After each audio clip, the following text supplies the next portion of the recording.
What is up, everyone? We're back.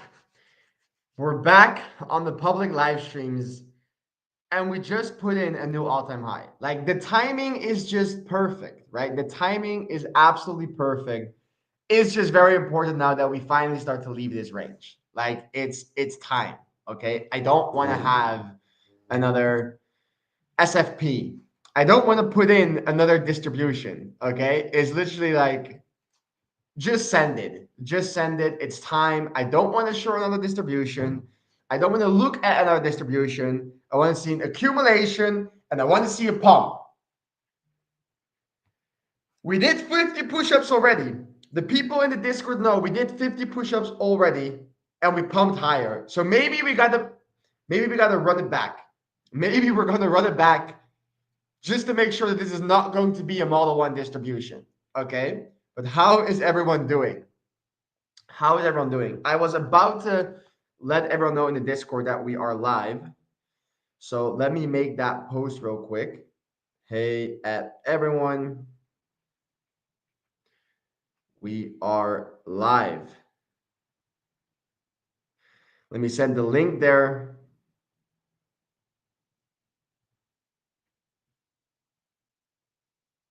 Boom. Boom, boom, boom. I'm ready. I just want to pump higher, bro. I just want to pump higher. And personally, I do think we're going to go higher. I think this is kind of like the situation where we are at, where, your distributions aren't working, right? It's basically like you have a range, and every range just ends up being a reaccumulation in some way. It may not be the picture perfect textbooks schematics of like your reaccumulation model ones and twos, but definitely that your distributions slowly start to fail, and it's just looking at the market from the wrong POV. Okay, you should be looking, in my opinion, right now we're kind of still in that sketchy area because we haven't really broken into deep price discovery. We haven't really, pumped through that 80K mark, but we're still hovering around that previous all-time high, putting in just new highs after new highs, but very slow and very carefully. But just from my experience, it's just that I think we're gonna go up. I think we're gonna go up, right? So how are you guys doing? It has been a crazy week. I'm not gonna lie, it has been a crazy week. This is gonna be the last live stream, and then I need just a day of no screen time, bro, because the eyes have been working. The people on the VIP Discord are probably sick and tired of my voice by now. Like today, today we have been running it. Today we have been running it. What is up? GZ, what is up? Balve, Mr. Wem Pump. Mr. Wem Pump, you need to comment right now. You need to change your username to Pump now. It's time. It's time. Study new all-time highs. Tommy G in the building. Mr. Gabriel, as always. Yeah, Mueller saying, Hugo, we're live again. Yes, guys. If you're in the Discord, you have seen me too much today. We have seen each other too much. You're probably seeing me more than your girlfriend. Yeah. Ooh, Mr. Crackdown. I feel very much sidelines because I closed everything at 71K, woke up, and it was at all-time high. Scared to long here. Well, for longs, we always have to wait for confirmations, right? But hopefully you have a small portfolio, which is just getting stacked and stacked and stacked because our coins have been pumping. Push-ups did the trick. Guys, for the people that don't know, we were rocking push-ups during the New York Open live stream, and we pumped higher. I always talk to you guys about taking matters into your own hands. We took matters into our own hands and we pumped out 50 push-ups. So if this is starting to look like a distribution, I might pump out 50 push-ups again, just to back up the charts. Should we super long ETH now? We're going to get into all the juice. Okay, we're going to get into all the juice. I'm just making sure everyone knows that we are live and ready to go. That we are live and absolutely ready to start smashing it. So What has BTC been doing today, right? What has BTC been doing today is the question everyone wants to know. So if we just delete everything that we have on the chart right now and we just zoom out, okay? Let's just zoom out. If you tell me one thing, okay, tell me one thing that's bearish about this chart right now.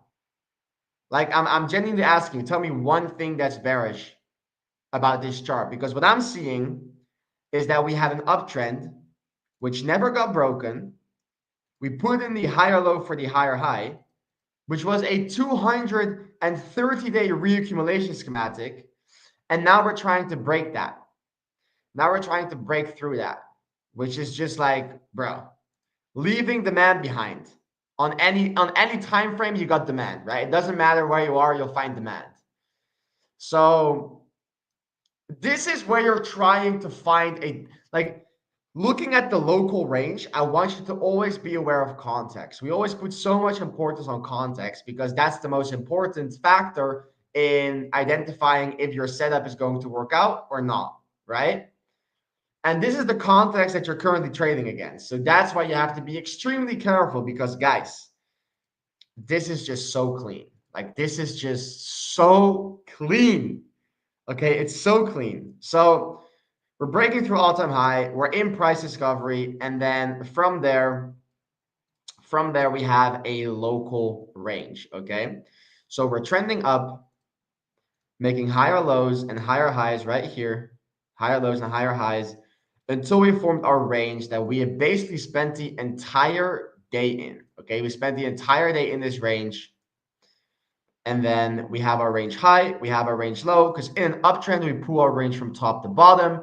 We got that deviation one on Thursday night, and now we're getting that second deviation, potentially indicating a model one distribution. But there are a few things I don't like about this distribution. Okay. One, right here in the discount section, we have good looking demand. Okay, this is really good looking demand, very solid demand. So that is backing price up from coming towards this range low. And at the same time, if you have to look at this range, we had such a compact range in the upper section of the bigger range that you can argue that maybe this is its own little range, and this is simply still market structure of that first higher low and higher high, and you kind of start to pull your range from here. And in that way, you don't really have a distribution. So it's not a high probability schematic at all. It's not even confirmed. It just has the potential. Okay, it just has the potential, but I'm not a big fan of it. Because the way that you're actually coming into it, right? The way that you're coming into it, it was pretty significant. So today we were watching price in this local range right here. Okay, we were watching this very closely. There you go. We were watching this very closely, and if we get rid of this bigger EQ here, what we can see is that in this compact range that we have been in the entire day, we were building a lot of sell side liquidity, right? We're building a lot of sell side liquidity, which are all these highs or all these higher lows aligning in this trend line fashion. And at the same time, we were also building trend line liquidity above, because we kind of also had equal highs here at the high. So initially the plan was to potentially come up, take out those highs, and then dump down, take out the low, and then lows, and then bounce from demand. And then from there, we're kind of in this neutral state where we grab buy side liquidity, grab sell side liquidity, and we're back to neutral. Okay. But what happened was that we came down from the trend line without grabbing the buy side, ended up manipulating below, which was pretty unexpected. It was pretty that's a good deviation, right? Because even I did not expect that deviation. And then we deviate the high right here, but we ended up just putting in a higher low for a higher high, and now we're at the highs. And now we deviated our range high for a potential third tap of the distribution. So this was nice manipulation, but we did technically leave demand behind on the move up, which is this entire kind of like sell to buy, because it has the inefficiency, right? It has the inefficiency, and it is therefore demand. Now, on the lower time frame, this demand kind of looks like shit. But in order to confirm our distribution, right? In order to confirm our distribution, looking at normal structure, getting rid of these trend lines, because I don't really like to focus on trend lines. Following our structure, we basically have this, boom, higher lows and higher highs. So you would have to break this low in order to confirm that distribution, which is like at the equilibrium of the bigger range. And then there's demand right below that. So it will be very hard to trade. We're also entering in the weekend, right? So it's kind of like, timing isn't the best. Timing is just not the best. And from my memory, from my experience, Fridays tend to have sometimes a little Friday evening pump, a little New York PM pump, which is something I would absolutely love. So if we start going deeper and deeper into this demand right here, we might have to rock out some fucking push-ups.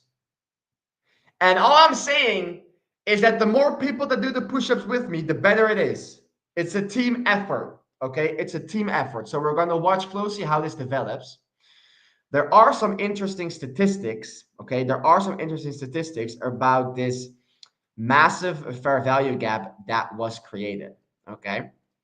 There are some interesting statistics about this massive fair value gap that was created, because this is a massive fair value gap. And the statistics are pretty bullish, right? It's like that on the same day, there's like a 30% chance of the fair value gap getting filled, which is like not that high. And then we also have in 4 days it being tapped is around 40%, which is also not particularly that high. And then this, I think this fair value gap, if you have it on the size of this, is like almost never reversed completely, meaning you don't close below it.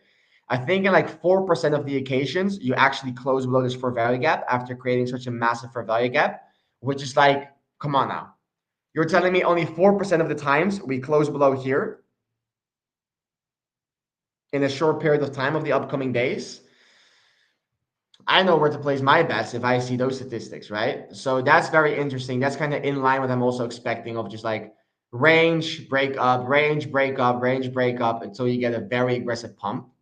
Now, the people that have watched the mentorship, they know about my range deviation tool, right? So when we pull our range on a macro time frame from high to low, we got our DL2 as a pretty interesting observation as to where our DL2 is located. This is kind of your deviation threshold, kind of where price can, manipulate in to still be a deviation of the macro range. So technically speaking, all the price action between your range high and our deviation limit could technically speaking still be manipulation of the range. I'm not expecting that to happen at all. What I do expect is a potential tiny rejection from that DL2 because it tends to work extremely well. So that is around that 80K mark. So I would just like to have a consistent move up towards that 80K mark, which is also a psychological number, right? And then maybe reject from there before the next reaccumulation. That pumps higher to 100K, because the thing is, right? You have to look at this range. This range took so long. If you just look back on price action, and we're talking about 100K, and 100K has just been this dream of so many people, right? Oh yeah, 100K is incoming. Guys, I'm telling you, more than 100K is incoming. Because if we simply just look at what price has done every time we have formed some sort of range from a price and a timing perspective, every range in this bull market, okay, this was the bear market range. So we're not going to count this, okay? This was our bear market range. So we're not going to count that. But from that bear market range, which we broke out of, we created yet again another range. And that was this range. Okay. That was this range. This range took over.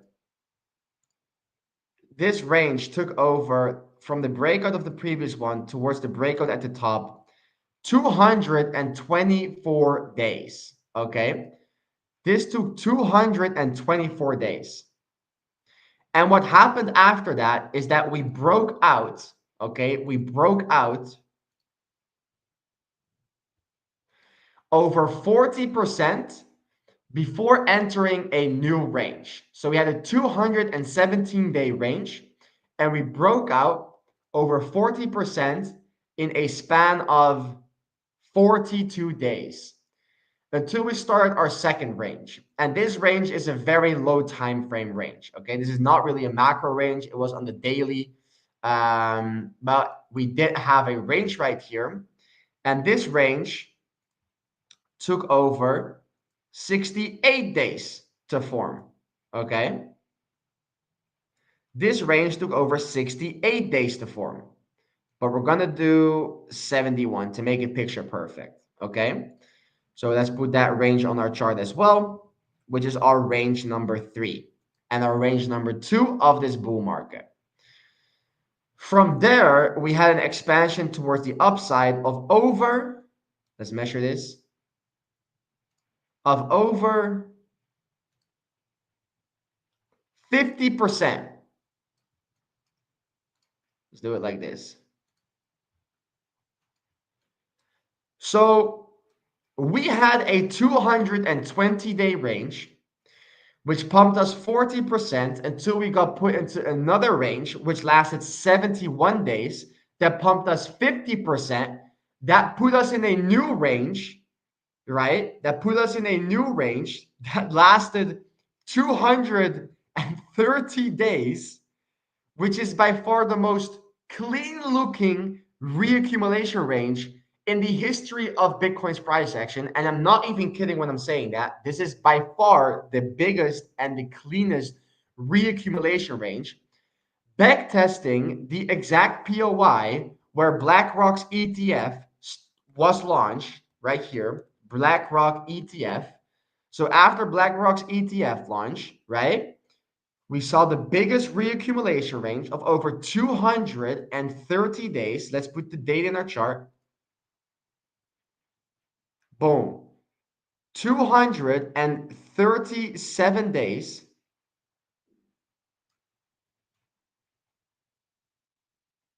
Picture perfect. And you're telling me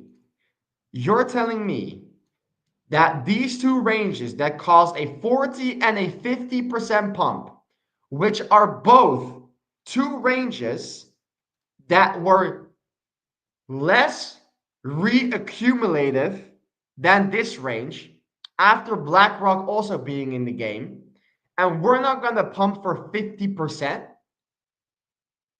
You're telling me we're not going to pump for 50% after seeing just this?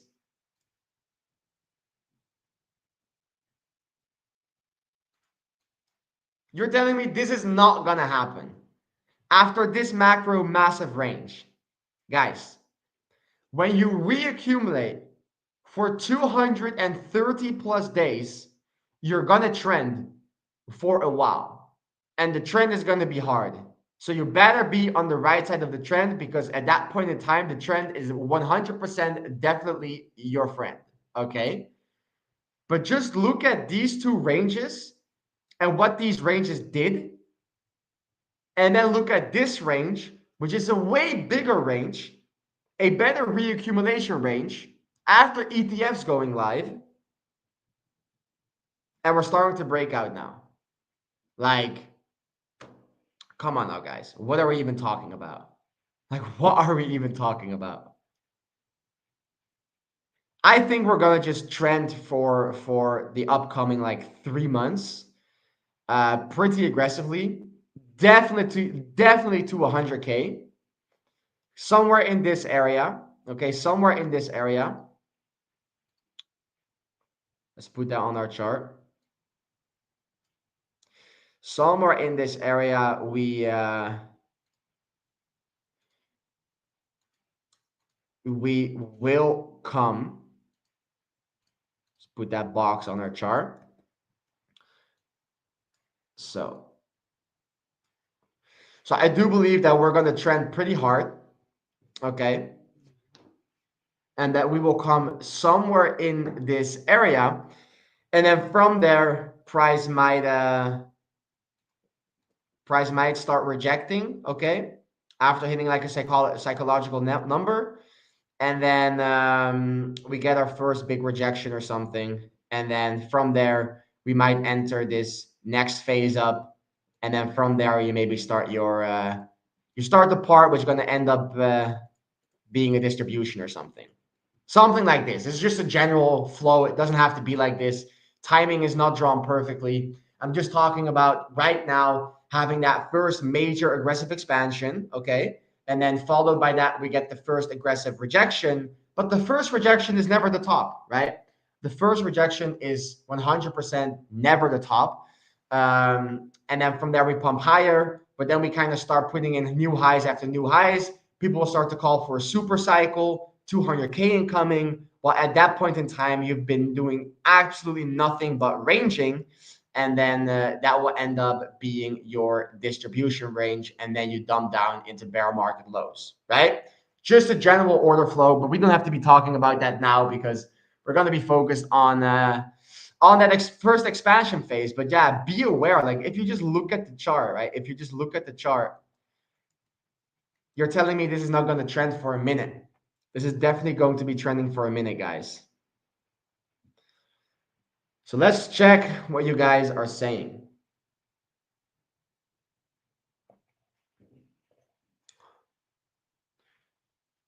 I literally see you more than my girlfriend for sure. Push-ups are a manifest of the universe. Study. Get me in the Discord, bro. The link to the Discord is in the subscription of this video. ETH is flying. Let's check out ETH. We all need to become frat.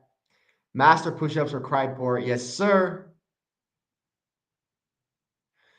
Weren't meme coins supposed to pump more now that ETH is close to 3K? It is. Wait. Is ETH pumping that hard? Let me double check, guys. Let me double check. ETH USDT. Can you guys see my oh, you just want to see this chart? Okay. If ETH's pumping that hard, look at that. Yeah, so about ETH, right? About ETH. What we have on the chart, okay, what we have on the chart is we had this macro range and we kind of had to break down from that range, okay? And still, for some reason, this looks so similar to what happened here. It just looks so similar where it just looks so similar where you have the range. And you can argue that we can even talk about this entire range, right? It's just still, it looks so similar to me. You have the range, and then you have the manipulation phase. And then you broke back inside the range going higher. Never taking that low, or this low, or this low, or this low. Like you're just grinding up, which is such terrible price action to be accumulating, right? But it is what has been happening. And now, what if we can compare that, right? What if we can compare that to what we're seeing over here, where we have this range, we have this range, we have this manipulation,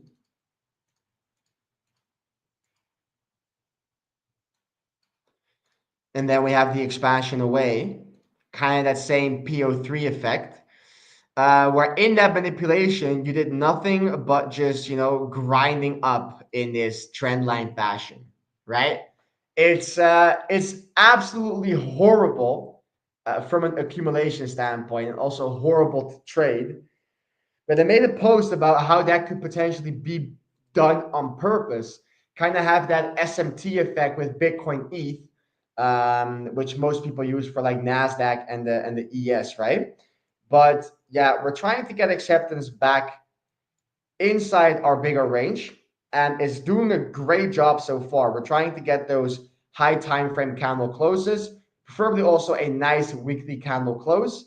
But we are at local resistance right now. Okay, we are at local resistance right now. This is tiny order block, tiny little supply zone, and we are in this range that, just like Bitcoin, is trying to break out. Right, we're in this range that, just like Bitcoin, is trying to break out. And yes, it can be a model one, but it's definitely not a high probability schematic because all the sell side liquidity has already been taken. We're moving higher now, and it's very curious what we're going to do here. But we're breaking out on kind of New York Friday PM. So the weekend is incoming. So maybe the real pump has to get delayed before our Monday open. Okay, before our Monday open. So let's bring ourselves back to the Bitcoin chart. This is the wrong chart.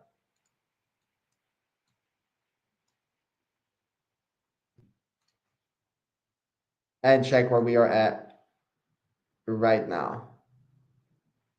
Boom. Put that on our chart. Half the one, half the two, half the three.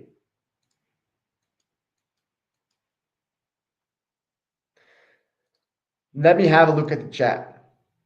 Let me have a look at the chat. Study the pump with that t-shirt on. Representing Colombia.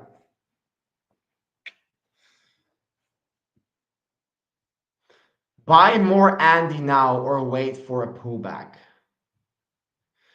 Coming back to Pulaski, weren't meme coins supposed to pump more now that ETH is close to 3K? You have to be aware, like I always say, your majors always move first. Okay, your majors always move first. So when ETH is pumping, when BTC is pumping, they are the majors. They move first. When they go deep into price discovery, when they are pumping for a while and they start to consolidate, that's when all your ETH betas and all your other meme coins will start to pick up. Okay, it has always has a delay. So that immediately answers the question of King as well. With, is it normal for alts to be underperforming today, even with Bitcoin pumping? Yes. It's to bring you in this mind state of just absolute stress. It happened the last cycle, the exact same. Okay, literally it happened last cycle the exact same, where people were calling Ethereum dead because at that point ETH wasn't particularly that big, but I remember it so well right here when you broke through new all-time highs. BTC was pumping like crazy. All your altcoins were underperforming. Everyone was calling altcoins dead. Okay, they were calling altcoins dead in this whole move up because only BTC was properly performing. And then they got slapped in the face so hard. Probably a few of them switched bags, switched portfolios because portfolios were underperforming where we're supposed to go higher. And that's when your true alt season. That's where your true alt season starts.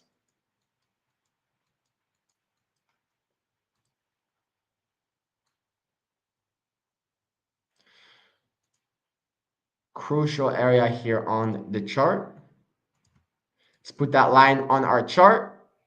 Let's have a look at ETH BTC because I haven't had a look at this chart in a while. Okay. I haven't had a look at this chart in a while because I didn't really like the chart. So I was like, you know what? Let me just not look at it. Okay, let me just not look at it. But what are we seeing? What are we seeing right here? So we had this range, right? We had this range.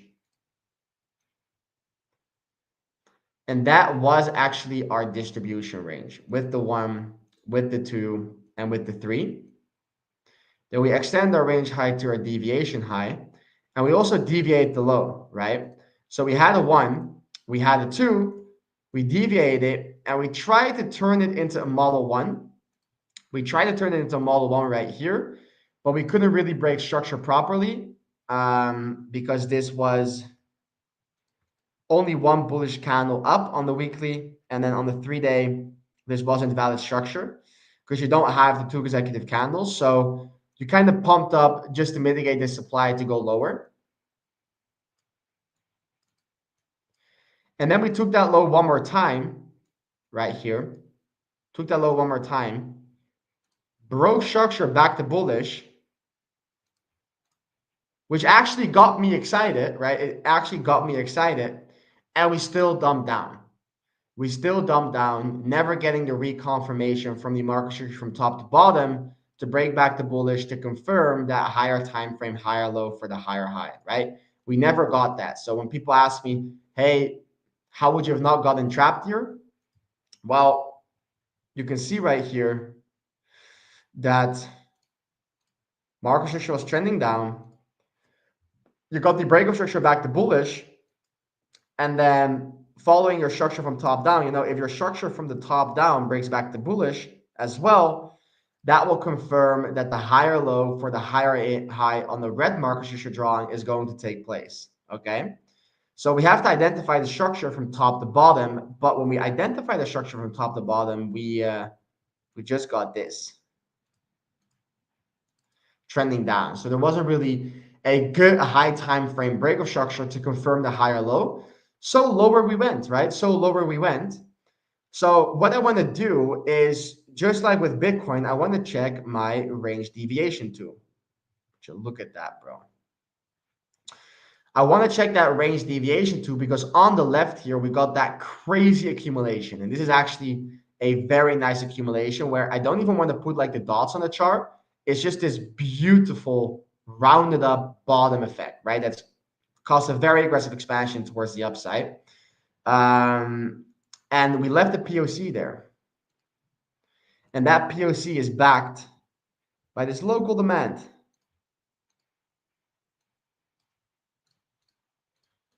Right there. Check that out. Boom. Boom. So this was kind of my last hope. Okay. This was kind of my last hope where, technically speaking, looking at this from an entire range perspective, all the price action below the range low, but above our deviation threshold tool can still be manipulation. And this green line can also act like support. Okay, it can also definitely act like support. And then we could have some sort of a PO3 formation in here where we have the range, we have the manipulation, and then we have the expansion away. And that's definitely still on the table. This is 100% still on the table, especially when BTC starts going into price discovery, ETH starts pumping, and then when alt season comes, that's kind of when you'll see ETH, BTC go crazy. And that is actually a time where you should be de-risking once we reach crazy heights when we start to pump. Because if you actually put, because I'm going to put an interesting observation on the chart, if you actually put the BTC Coinbase chart, for example, on the chart, you can see that every time ETH BTC started to pump like crazy, which was right here, Bitcoin was putting in its top, right? So when we started to pump like crazy, BTC was putting in its top. Same when we got that last push up. So when we got that last push up right here, Bitcoin was again putting in its top. So you can see that once ETH BTC starts to pump, it shows that BTC will probably start to top. Your altcoins always have a delay and they go absolutely nuts. Therefore, ETH will be outperforming Bitcoin. It's not particularly that ETH will be outperforming Bitcoin towards the upside when both are pumping. No, BTC likely pumps first more, and then BTC starts to form a top, and then ETH starts to pump. And because BTC is going sideways and ETH is pumping, that's why the ETH BTC chart goes up. And that's signs of actually being risk off. Okay. So don't get fooled. You want to be buying, you want to be taking the risk into altcoins when we can potentially start to pump. You don't want to invest when we are pumping because that shows actually that the end is pretty near. Okay, the end is pretty near. when this starts to pump like crazy. So that's just an interesting observation that most of the time it's not that ETH BTC is particularly going absolutely nuts and absolutely parabolic when they're both pumping. It's more so when Bitcoin starts topping out and then ETH catches up.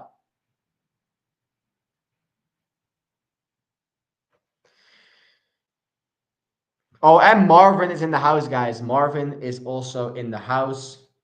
Great to have you here, brother. Great to have you here.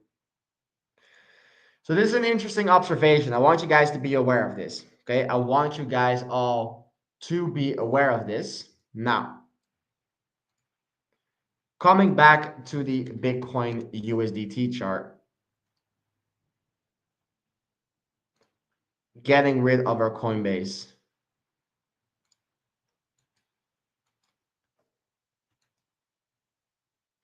That's the wrong chart I was about to say. There we go.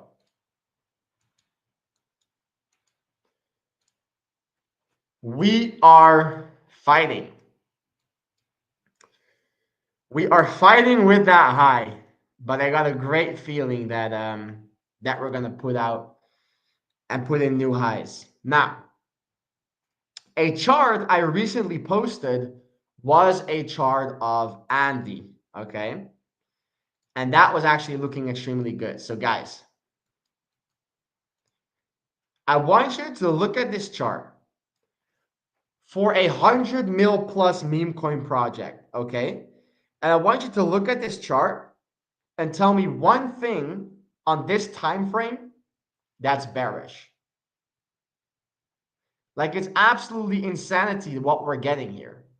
It's absolutely crazy what we're getting here. We know I went over this 1,000 times, but we were putting in higher lows and higher highs, okay? So our market structure was simply trending up. And right in that crucial point where we had to put in a higher low, we got a reaccumulation model. We got a reaccumulation model and we broke structure from top to bottom back to bullish, okay? We broke it back to bullish. So let's make that red. We broke it back to bullish. You guys should know by now, if you have watched the mentorship, that when you break your market structure back to bullish, when you were already trending up, so you're trending up and you break market structure from the top down back to bullish, just like this, that confirms that price can have a rotation right here on this break. Price can have a rotation back towards that black market structure high. So this break of structure right here confirms that the order flow objective is to at least come back to that high or very close, and this turns into a massive range, but that is not that likely to happen. Okay, that's not that likely to happen. So you know what the order flow objective is, to have a rotation back towards that high. So any retraces that follow after that should be looked at from a possibility to reaccumulate, to put another accumulation in, or just a simple higher low for the higher high. Now, right here, we had this massive market maker demand zone because this was just a beautiful, beautiful accumulation model too. This was that sell to buy effect. So we had to sell to buy from here. So that was one block. And we also had to sell to buy from here, which is a more refined block. And both blocks were fine to watch. And from there, we had the distribution, right? So we had the distribution right here. But the purpose of this distribution was just to come down, sweep all these lows right here that were building up, which we called, and then we deviate the range low on the higher scale, on the higher time frame, right? And now we actually broke structure back to bullish within the range. So expectational order flow, if we do get a retrace, is a higher low for a higher high, which is something I would absolutely love. That would just make this like picture perfect. It would make this too perfect, because in that sense, you would recover some of the inefficiency and pump higher. I would draw it from right here. If you can get some sort of a retest in this area, that's 100% a buying opportunity. Okay, that's 100% a buying opportunity, no doubt in my mind. Okay, but you have to see some signs of strength. But if you have no skin in the game, I will never advise you to buy into green candles, because I'm a trader. I cannot advise you buying into green candles. I do believe this will go way higher, but the ultimate opportunity to invest more would be if you get a back test of this massive green box that I have on my chart. And we could potentially be getting that because on like the 45-minute time frame, on the local time frames, you are seeing signs of a distribution, right? So we have a 1, we have a 2, and we have a 3. And then right here in that pivot point, you have that order block. Boom, model 2 distribution. So maybe the purpose of this model 2 distribution is for price to come down just to mitigate that demand zone and then to pump higher for the higher time frame accumulation, right? This is like what you would want to happen if you want another buying opportunity, which will be present in that scenario right here. Okay, right there would be the buying opportunity. But this is just, guys, this is just such a clean chart. Like, it's such a clean chart, it's not even funny.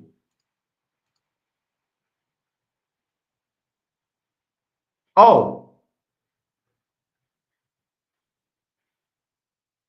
oh my God.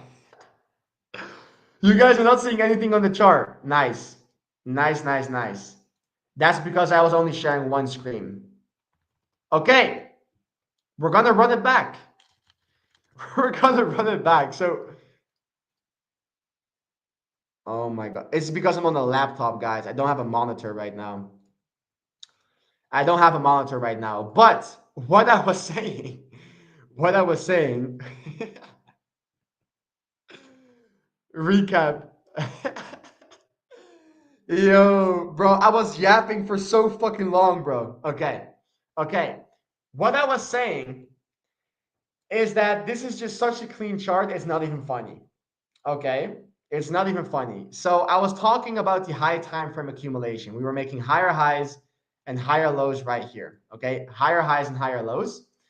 And we came into this crucial point, which was that pivot point order block where price could definitely not lose that low. Everyone was worried. Did we lose the low? No, we did not. Okay. And we had a beautiful reaccumulation model too. Now, following basic market structure rules from the top down, we broke our structure from the top down back to bullish, right? We broke this back to bullish here. It's very simple market structure.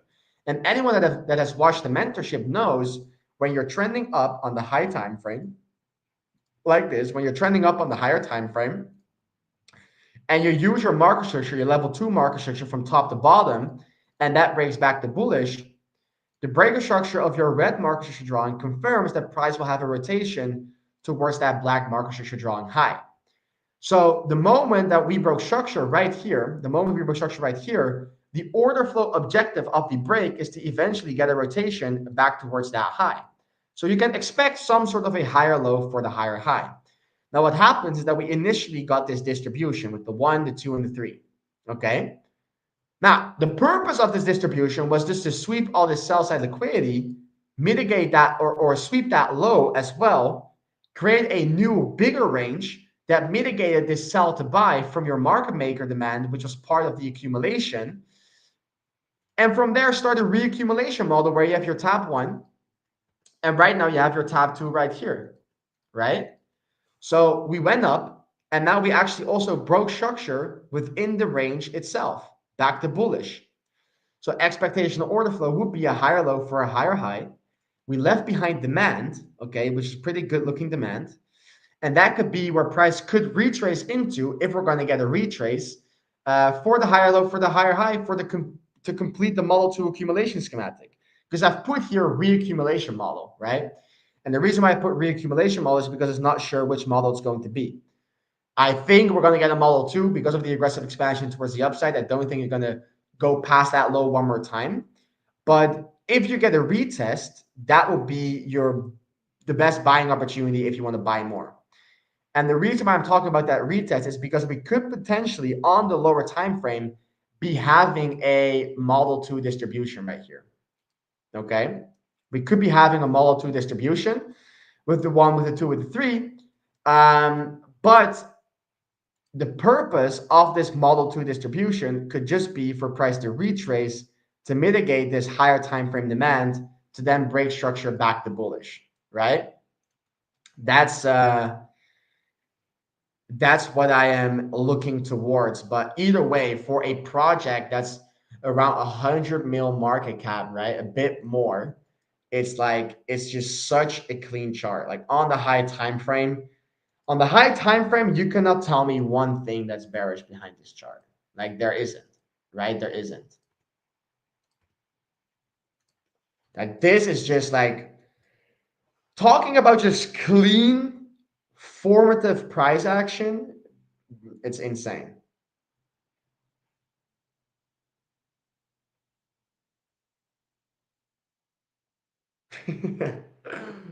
Yo, that's funny. That's funny. Okay. So that's an amazing chart. Okay. That's already an amazing chart. I am pretty curious.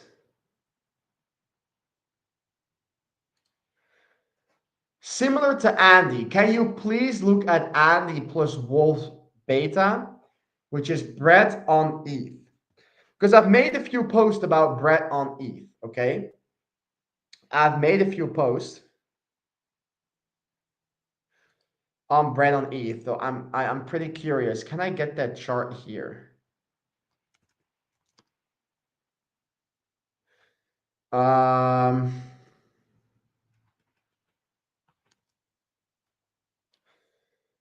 Because I had my deck screener is currently not working.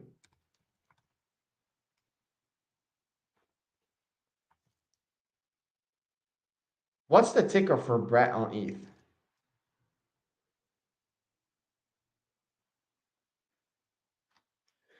I always forget how to find this token. Bretter? Brett on ETH.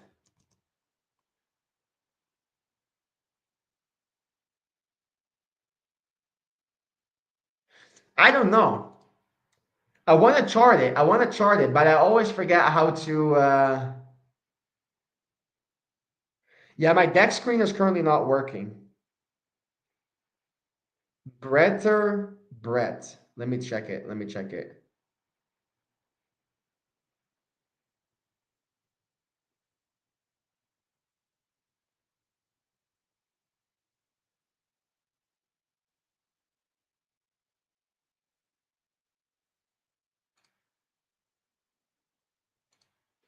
Brett repped. Okay.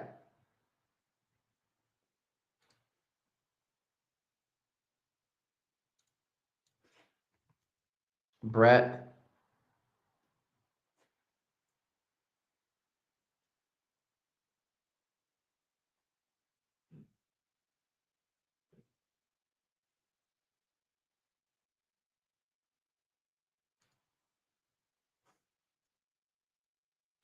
Um.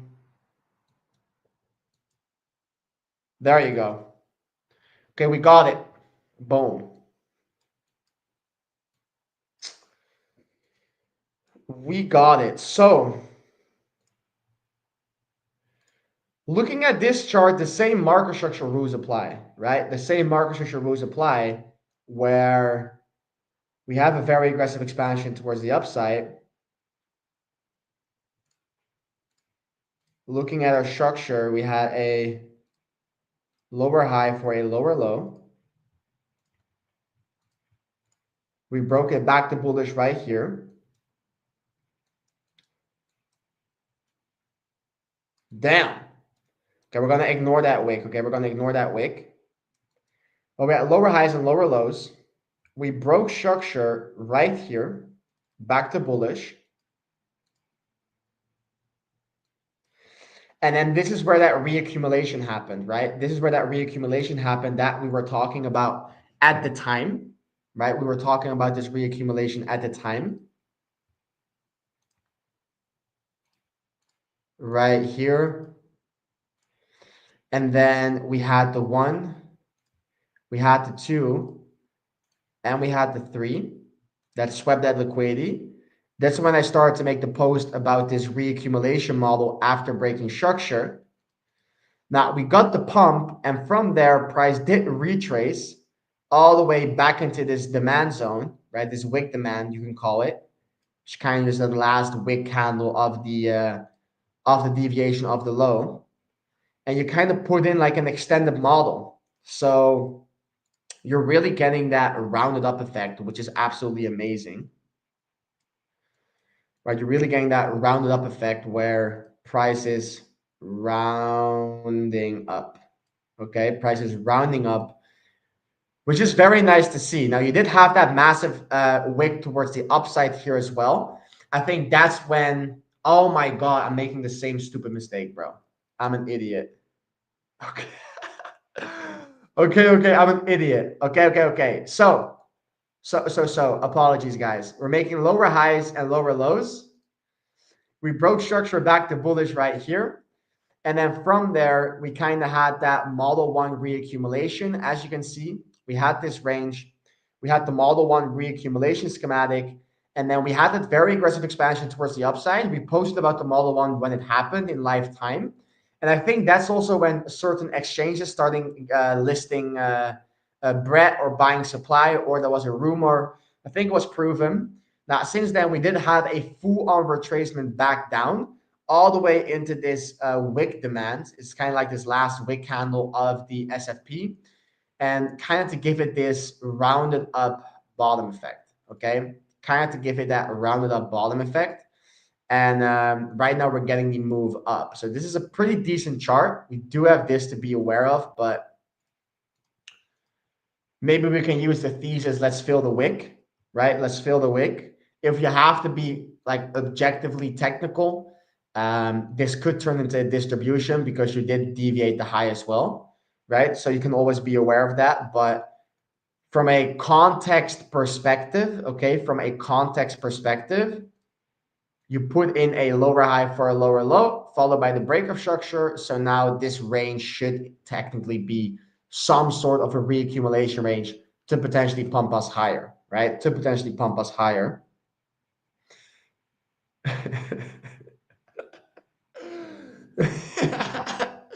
Yo, I'm the guys. I'm the best. I'm the best streamer out there. Oh.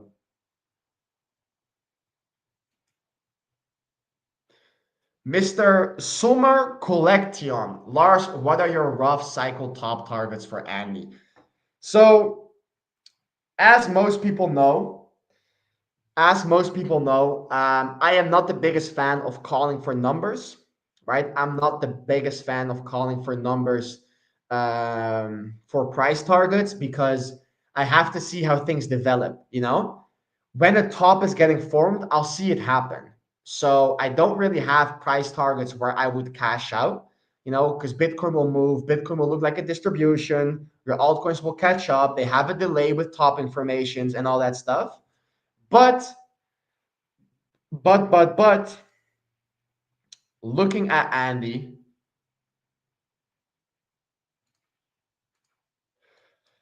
I can definitely see us reach a billion for sure. I can definitely see us reach a billion, especially if this is one macro range.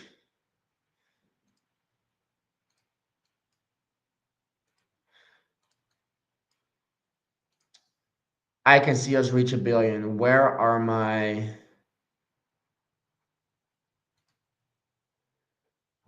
extensions? Okay.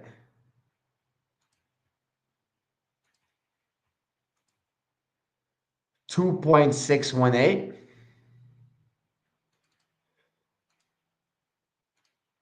So what did Andy do since we actually had data?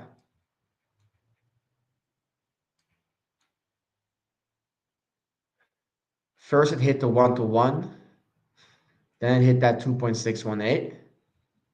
What if we grab this, pull it till the high,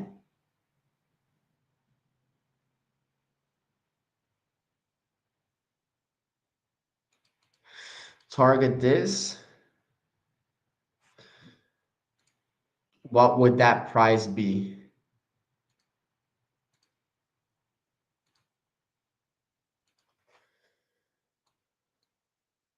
That's a 4x almost from here, which is 400 mil. Yeah, I can see us reach 1 billion for sure. This can reach 1 bill.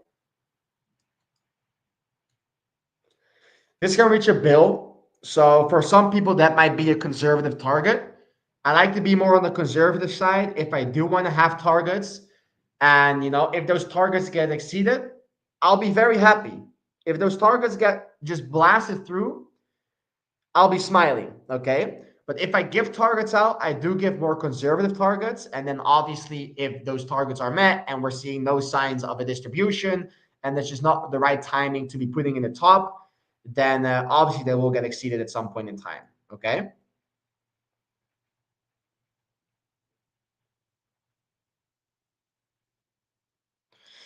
So let's go back to BTC and see how it is developing.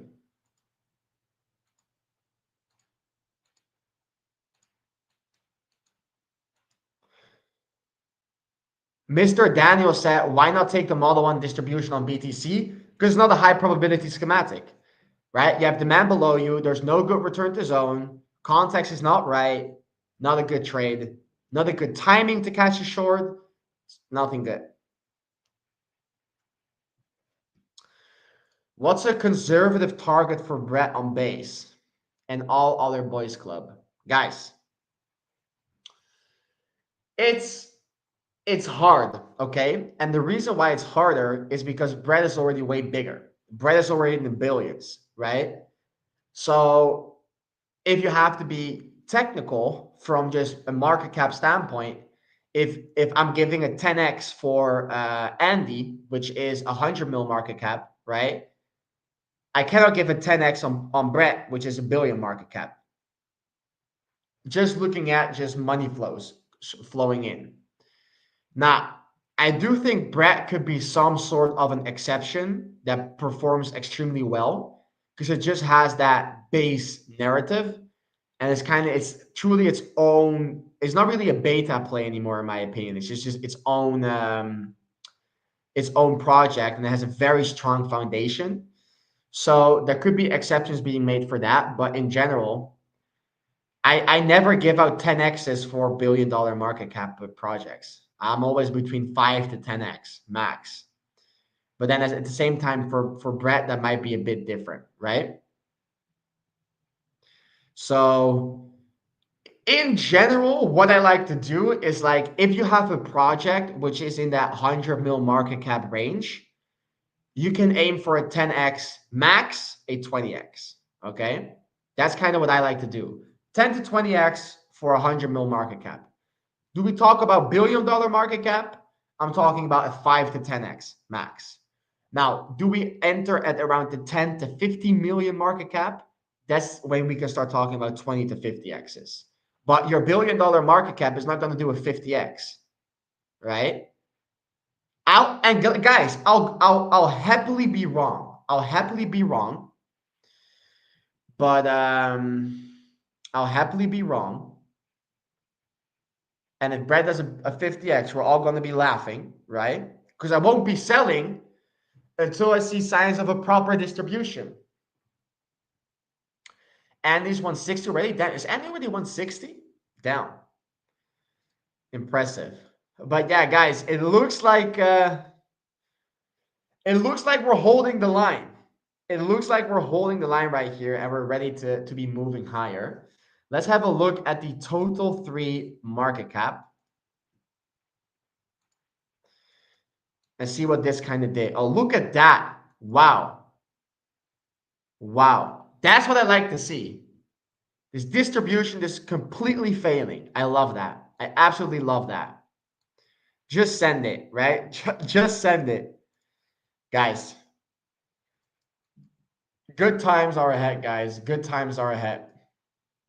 When you start to see this move up, man, it's go time. And trust me, you're definitely going to this high. You are definitely 100,000% taking out that high, right? And you have to realize when you look at a project, like for example, we can grab even Wolf, right? Let's grab Wolf. Let's add it to the chart.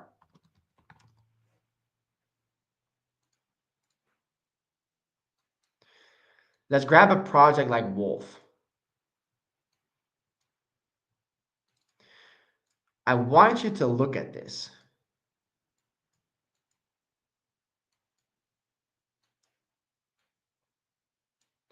Let's make it beautiful.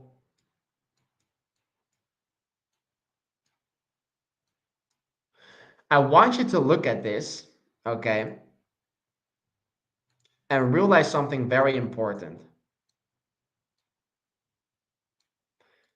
So that while this total 3 market cap was reaccumulating, just like Bitcoin was reaccumulating, that is literally when Wolf existence started. Wolf performed this well. It performed this well while your total 3 market cap was accumulating, not expanding. Get that in your head. Accumulating. So what do you think is going to happen when a project like this meets market environments where you're simply doing this?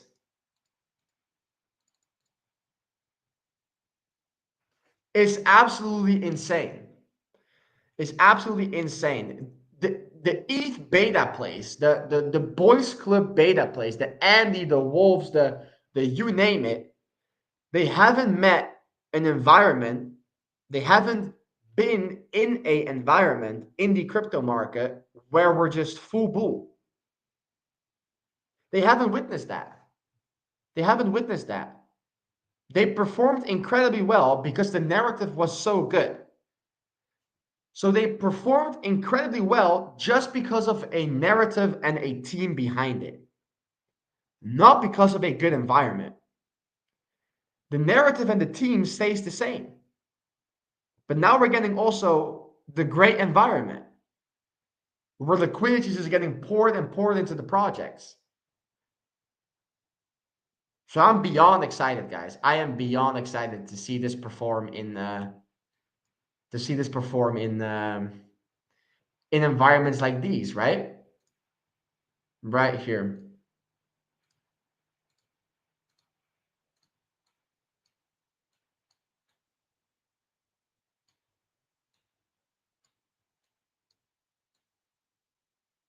Boom, boom, boom. It hasn't, it's crazy. It hasn't had that. It hasn't had that. Let's add that.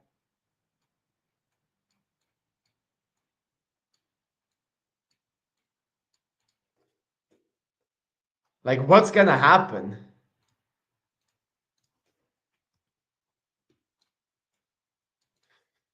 You don't know.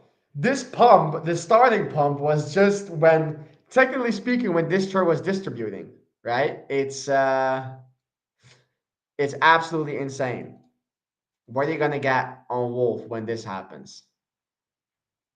It's gonna be pretty interesting. It's gonna be pretty fucking interesting.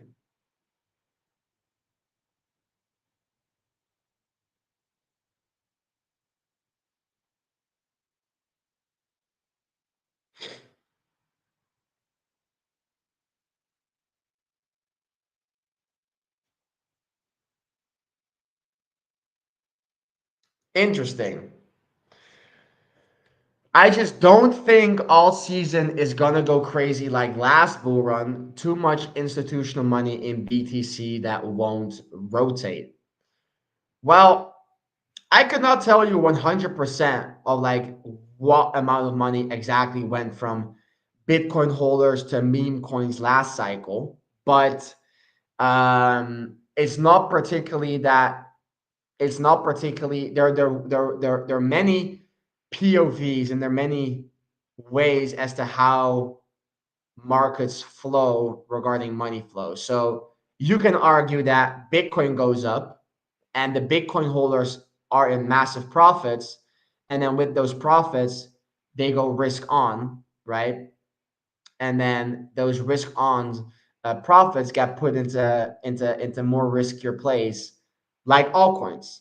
That could be one. And then people that are on altcoins, like majors, like Solana, that goes up, and then they become in profit, and they invest in higher risk plays of like Sol Beta plays. Who knows? That's a thesis, right? That could also be a part. But in general, institutional money in BTC that won't rotate is not going to determine that your altcoin is not going to go crazy, your alt season. Because personally, from my experience last cycle, right? From my experience last cycle, I knew zero people that had a lot of money in Bitcoin and then started to rotate into low market cap meme coins. Or at that point, it wasn't meme coins, but more like gaming coins at that time, right? I barely knew any. It's just that Bitcoin going higher brings attention to the crypto market. And then retail gets attracted. And retail are absolute degens. Okay? Retail, they don't give a fuck about what the coin means. They just want it to go up. They're not going to do research. They're not going to do an in-depth white paper reading about tokenomics. They see something that's green and they buy it, and they don't even know how to sell it because they don't know how to use the exchange. That's retail. That's retail. And that's why everything just flies out of the roof. Boom. Just up, up, up, and up only. Okay. So that's also one of the reasons why I love memes, because they're very easy to understand. You can just tell someone, hey, this is a meme coin, doesn't have any fundamental value. You don't have to do research on it. But here's the data. If ETH goes up 10% and it goes up 20, so to speak. So it's very easy to understand, very easy to follow, easy narrative. It's funny. The whole youth is memes these days. But it's like Bitcoin going up and there being a lot of institutional money in Bitcoin, right, is just very good for the attention.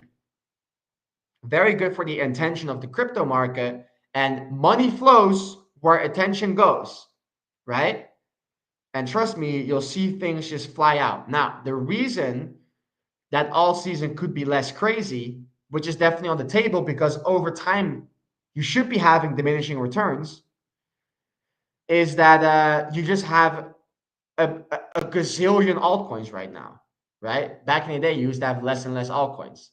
Now you have 100,000 meme coins. It's not even funny. You have so many projects, bro. So many projects, which is causing the money to be more diversified in each project. So a few projects going absolutely nuclear.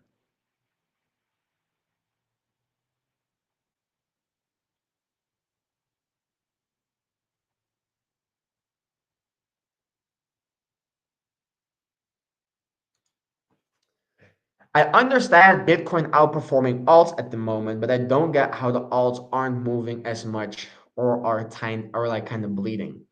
Is it fear?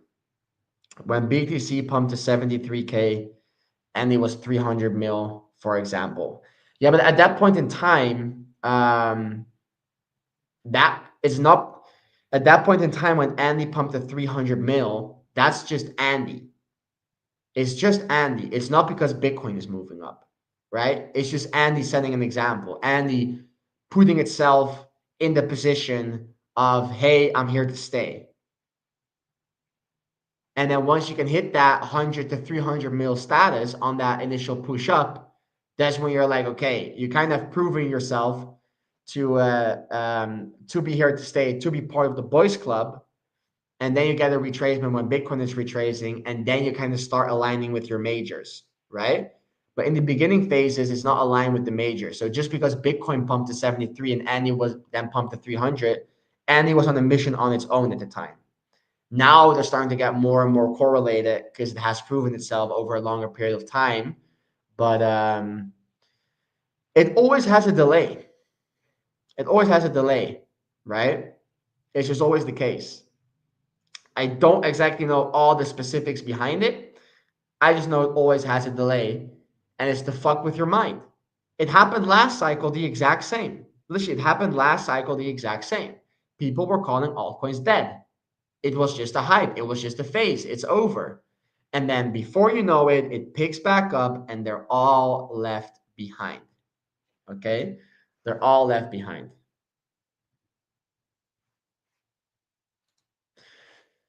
What do you think about Crash promoting 20 to 80 billion dollars for Brett? Guys, Crash is a G. Okay? Calling a coin on 1 mil market cap and running it to a billion is just G status. Okay? That's top G shit. Now, Crash is your friend right now because he needs you guys. He needs you. Why do you think 20 to 80 billion dollars for Brett? Why do you think he's promoting 20 to 80 billion?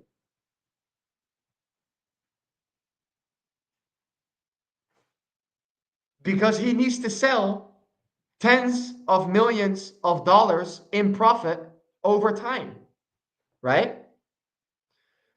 What do you think is going to happen if Crash says we're going to go to 10 billion? If Crash says we're going to go to 10 billion and we go to 7 billion and it's a 7x, people are not going to buy anymore because they're like, well, we're only going to go to 10 billion. So why would I buy from 7 to 10? That's barely anything. So they'll start to sell. If he wants to sell such a large amount of money, such a large amount of bread, he needs a lot of buyers.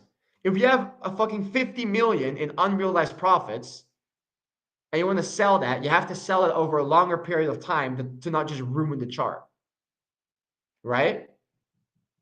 And fuck up his own exit. So obviously he'll start to scream for 80 billion. He'll say 20 to 80. The moment you get to 10, the moment you maybe even reach 20, he'll start to scream to 80. Because that promotes people to still buy so he can slowly start scaling out. That's how wills do it. Guys, how do market makers work? How do market makers work? What is market maker? What is a manipulation? What do they do? In the Bitcoin reaccumulation, let's look at the chart. Okay, let's look at the chart. In the Bitcoin reaccumulation, right here, we have BTC and we have a massive reaccumulation model. Guys, what happened each time we dump down? What happened each time that we dump down here? Every move down, okay, every move down, which ended up being a liquidity sweep, which ended up being a deviation, was on some sort of macro bearish news. Iran bombing Iraq or Israel, Germany selling Bitcoin positions, Japanese stock market getting liquidated, you name it. Everything, every move down here was bearish, okay? And why do you think they do that? To cause fear, to call for lower prices, to cause people to sell so they can buy. That's why it's a reaccumulation. So they use news to buy their positions because they need sellers. So what does Crash do? He promotes bullish news, causing people to buy so he can sell his positions. It's the other way around, right? So what happened to Andy, guys? What happened to Andy? For the people that have known Andy for a longer time, I'm talking April, okay? Personally, I got involved in May, but I did some research. I always do some research, okay? $1 billion market cap for Andy. That was a target. That was a target that seemed unreachable. And then targets were 500 mil, 100 to 500 mil. And guess then what happened? We reached 100 and 500 mil. Now they're calling for a bill. Now that everyone's calling for a billion and we're going up, I see certain posts regarding some fib extensions that we're going to go to 3 to 4 bill. And then I saw 3 to 4 bill for a while. And all of a sudden, I see a few posts talking about 10 bill. And the target just keeps on being extended, extended, extended to make the people that are entering late feel like they still have profits on the table, which is not the case. But they move the post because when they move the post, people will keep on buying and then they are selling because they were invested around the 1 to 2 mil market cap range, right? And they're selling in the billions. Trust me, they will not be holding that project till 10 bill. I guarantee you. I'm not the guy to do smart on-chain analysis, but I know how this market moves. I know how it goes. So if you pay close attention, we were promoting 1 bill. When we dumped down to 50 mil market cap on Andy, we were promoting 1 billion. Now that we're at 160 million market cap, people are promoting 3 to 4 billion, 10 billion. Trust me, guys, it's not going to be that long until you start to see 15 billion for Andy, which is just bizarre, right? That's not going to happen. It's just not going to happen. So be aware of what the original targets were. Stay looking at the chart objectively because the people will just be promoting it because that's good for their bags, okay?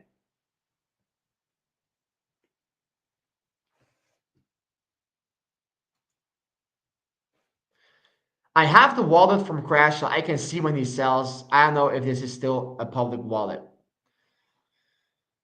Guys, I'm going to tell you one thing, okay? I'm going to tell you one thing, and I want you to be rational first with yourself. Do you actually think that Crash, and it's not just Crash, it's anyone, do you actually think that he is going to record a video of him buying bread before buying bread before the video? You think his first time buying bread is while he's recording the video?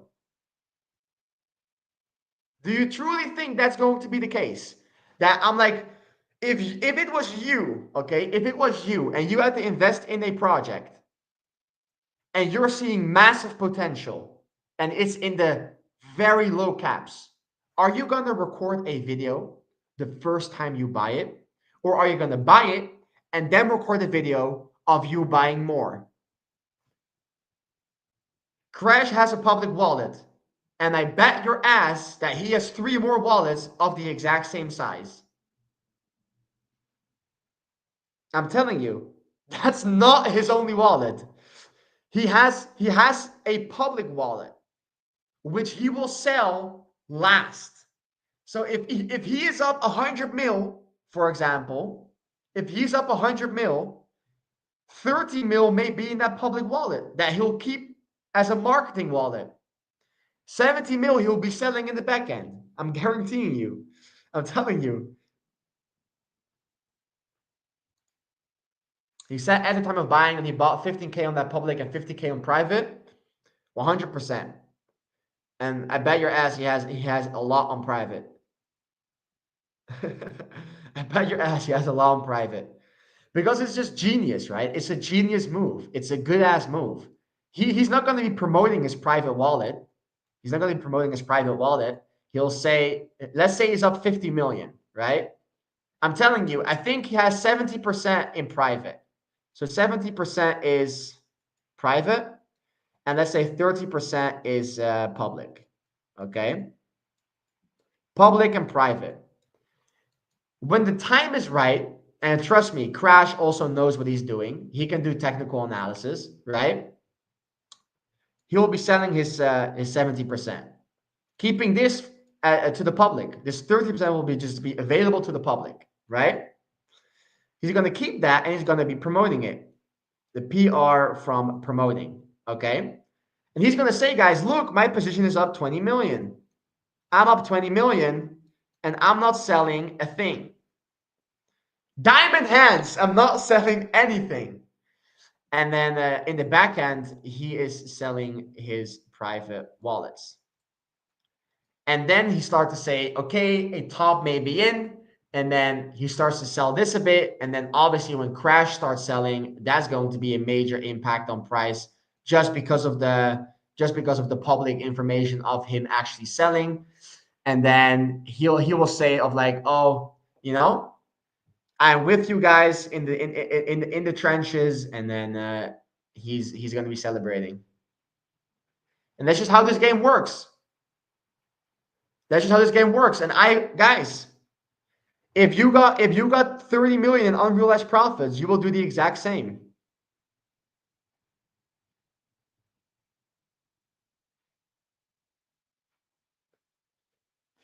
So you think when Brett was on 1.9, he sold maybe 30%? I couldn't confirm. I wouldn't if I was him, because the market is not showing any signs of topping. Like we're gonna go into price discovery now, so the time is not right. But it's just the way how these it's just the way how it works, guys. Just the way how it works. So I want you guys to be aware of it and not be delusional. Everyone in here is your friend in the crypto space because we all want the projects to go up. But when that is all over, your relationships will start to fade away fairly quickly. Okay, your relationship will start to fade away fairly quickly with any influencers that you may have or that you may follow. Okay, that's why I'm a day trader. I trade every day. I see potential in the crypto cycle. It's a massive opportunity. We have to make use of that opportunity. But in the long run, you'll catch me just trading the crypto and the forex market on a daily basis with the TCT brothers. So yeah, guys, I have been going live today for too long. Like I've talked literally. I've talked today for too long. So I appreciate all of you guys for being here. It's a Friday night. Go take some time off the charts. Spend some time with your family, with your friends, with your girlfriend. Time away from the charts. Give those eyes some rest. You can find me in the TCT trading community. A link is in the bio on YouTube to the Discord server. We've been smashing it over there. Truly, when I talk smashing it, we have been smashing it. Today was a boring ass day. No real good setups, but appreciate all of you guys for being here. Last words. Oscar is absolutely high quality. I love Oscar, and see you guys. Peace out. We have watched you for too long.